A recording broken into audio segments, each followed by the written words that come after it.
Once upon a mathalika na matuto at makisa.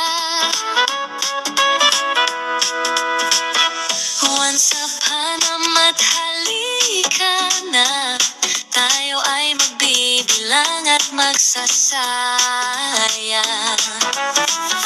Once upon a mathalika na.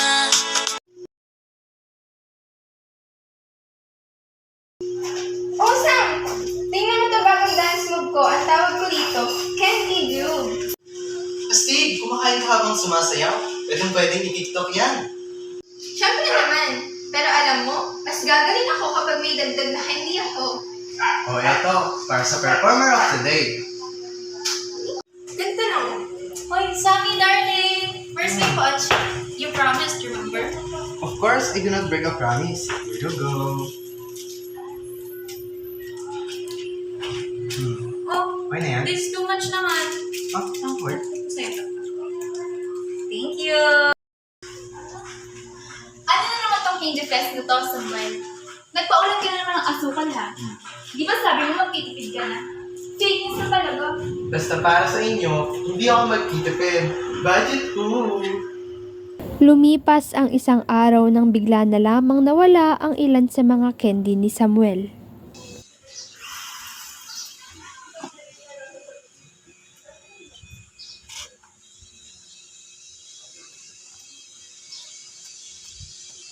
Apat? Apat na lang? Kanina lang ang dami pa neto ah. May nawala ba o may kumuha? Kinain pa ako na hindi ko alam. Wala, baka nananaginip na ako.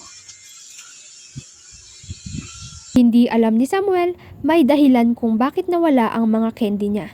At ang sagot, nasa pag-alala.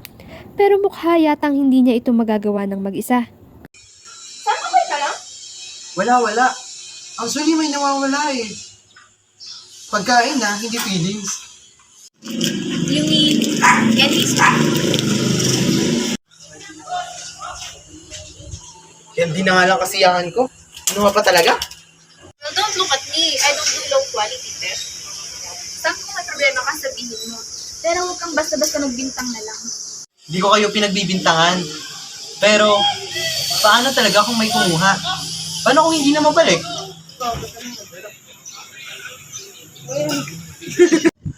Nararamdaman ko ang kaguluhan sa inyong matamis na mundo. Kaya ako'y narito. Hala, sino to? Fairy God? Candy? Candy! Ang fabulous naman niya! Can I borrow your outfit ko for my next OOTD? Sure! Okay, magic na to. Is this part of the fest? Sino ka po? Ako ang Candy Fairy, ang tagapamahala ng tamis at tiwala. Samuel, nararamdaman ko ang gulo sa iyong puso. Baka naman kasi hindi mo na kailangan magpunta. Ano pong ibig sabihin niyo, Madam Fairy? Ang mga bagay na nawawala ay may dahilan. Ibig na magduda at manito, bakit hindi mo muna subukan magbalikan mo? Sam, sabihin mo nga sa amin, ano ang huling natatandaan mo tungkol sa mga candy mo? Pagtingin ko po sa candy pouch ko, 4 na lang natira. Okay, ngayon, unti-unti nating balikan. At para matukoy natin ang dahilan, gagamit tayo ng mahiwagang paraan. Ano pong paraan, Madam Fairy? Sa mundo ng matematika, may mahiwagang paraan tayo na tinatawag na working backwards. Ano po iyan? Ang working backwards ay isang paraan upang malutas ang isang problema kung saan ikaw ay babalik tanaw sa nakaraan upang malaman ang sagot sa katanungan. Parang tracing steps. I-analyze mo muna, tapos babalikan mo ang mga ginawa mo step by steps. Tama po ba? Ganun na nga, Iha! Get your pens and paper and let's rewind!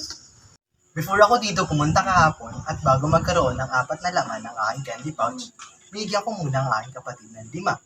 So 5 plus 4 equals 9. Then binigyan ko si Ana ng 7. So 7 plus 9 equals 16. Yes, before may dance off, take select song. Then binigyan ko si Marie ng 8. Ngunit binalik niya ang 3. So 8 minus 3 equals 5. And 16 plus 5 equals 21. See? Hindi ako magnanakaw. I'm sugar-powered but I'm so honest kayo. At ayun na nga ang sikreto. Nagsimula ka sa 21 ng candies. Walang nawawala. Sam, nakalimutan mo lang. Salamat po sa pagtulong, Madam Perry. At ngayon, upang mas malinawan, ating balikan ang mahakbang kung bakit 4 na lamang natitirang candies sa pouch ni Sam. So ngayon po, since nalaman na natin yung 4 phases of solving a problem, ilalapat naman natin siya sa problema ni Samuel. So, ano nga ba yung problema sa friend? Problema ko kasi, ang problema ko, Kung anong problema ko? kasi ang natira doon sa candy pouch ko, 4 na lang. 4 na lang. So, bakit? Saan napunta yung ilan? Kasi doon sa candy pouch ko, marami akong candy. Eh, hindi ko alam kung ilan nga ba originally yung laman ng candy pouch ko. So, ilang candy? So yun yung gusto mong malaman. Yung gusto mong Yun yung tanong ni Sam, kung ilan talaga yung candy dun sa pouch niya. Since ano na tayo sa natira eh. Tapos ang kailangan natin alamin kung ano ba originally yung kung ilan originally yung naman candy pouch ko. Ano kaya pwede natin gamitin para malaman yun? So, ayon sa pagkakaalam ko, pwede natin magamit yung working backwards kung saan magbabalik na lang tayo kung ano yung mga nangyari doon sa sitwasyon na kung bakit dumating tayo na naging 4 na lamang yung laman ng aking candy pouch. So, gamitin natin, understand the problem, nawalawaan natin ang problema. dahil nahanap natin yung original na laman ng candy pouch. So, devise a plan, ang plan natin ay Gumamit na. working backwards. Yes. So, ngayon sa pangatlong phases, i-carry out the plan natin. Try natin. So, Samuel, ano nga bang nangyari yung araw na yun? Bakit 4 na lang yun sa So, pouch? sabihin natin, yung plan na naisip natin is working backwards. Inuus ko yung mga nangyari doon sa araw na yun. Kung bakit nga ba, naging 4 na lang. Last mo ka dyan na. So, ano nangyari na? So, before ako pumunta dito kahapon, nagkaroon at bago ako nagkaroon ng 4 na candy, is binigyan ko yung kapatid ko na din. So, 4 plus 5, Dadagdagan natin ng 5 candies. So, 4 plus 5 is equal to 9. tapos pagdating ko rito, binigyan ko si Ana ng itong so 9 plus 7, 9 plus 7 is 16. 16. Then, binigyan ko si Manny ng 8, ngunit binalik niya sa akin ng 3 rin. Sobra-sobra daw ito. So, binigyan mo siya ng 8, tapos inalit niya yung 3. So, 8 minus 3 is equal to 5. So, Kaya that natin is siya 16. 16 plus 5 equals 21. Ayun, magaling! Ang galing ko doon. So, 21 pala. 21 pala yung Candy sa original. pouch mo. Tama. Oo. At dahil dun sa pagbabalik na lang natin, at sa paggamit natin nung Lahat na ginawa natin. nasolve natin kung ano nga ba yung misteryo doon sa problema ni Samuel.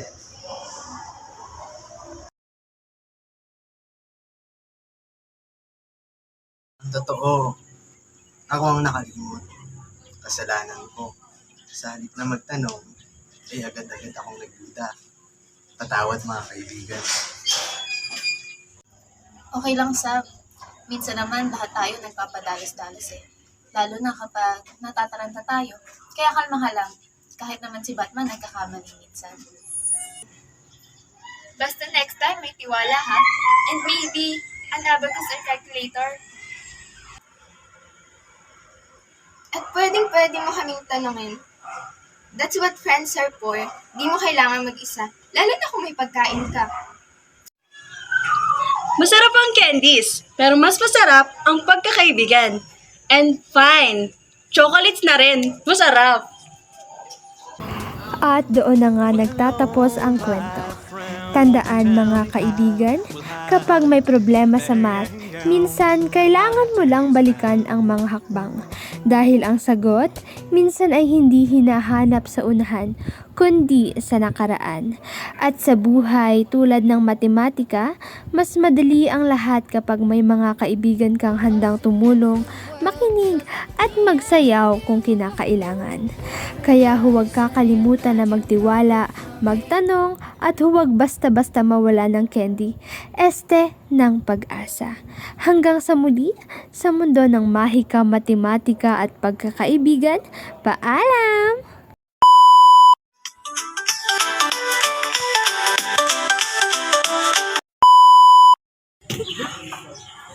Sam, sabihin mo nga sa amin kung ilan ang tanda mong... Ay, nauna mo. Ay. See? Hindi kaya ako mag... Ang totoo, ako ang nakalimot. Kasalanan ko. Ano na naman tong Hindi Fiesta na to, Samuel? Nararamdaman ko ang kaguluhan sa inyong matamis na mundo. Kaya ako'y narito. Then binigyan ko si Manny ng 8. Ngunit binalik niya ang 3. So 8 minus 3 equals 5.